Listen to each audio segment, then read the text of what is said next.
देखो भैया, इजोन ड्रोन के दहशत फैला है।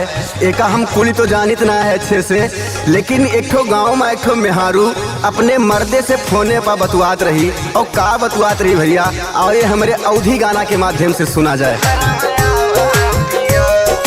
Music by captain Mishra. हाय डोरो नवा उड़े घबराए जिया, हाय डोरो नवा उड़े घबराए जिया, घरवा आवा पिया, घरवा आवा पिया, हो घरवा आवा पिया, घरवा आवा पिया।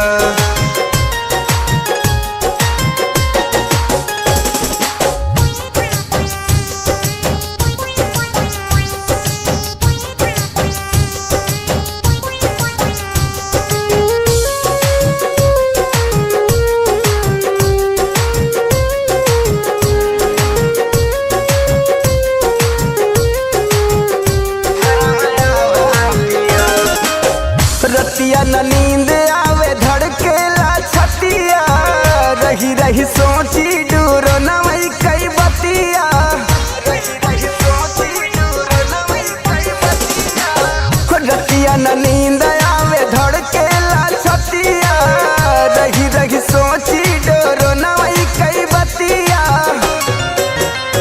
डर लागे बलम नाही लागे जिया, डर लागे बलम नाही लागे जिया, घरवा आवा पिया, घरवा आवा पिया,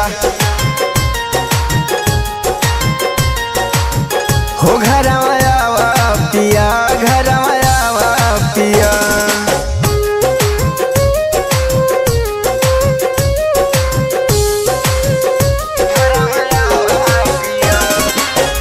दिलवा में दोहसत बनावल बाडोरो नावा, एकरा से नीक राजा रहे करनावा, एकरा से नीक राजा रहे करनावा। दिलवा में दोहसत बनावल बाडोरो नावा, एकरा से नीक सैया रहे करनावा।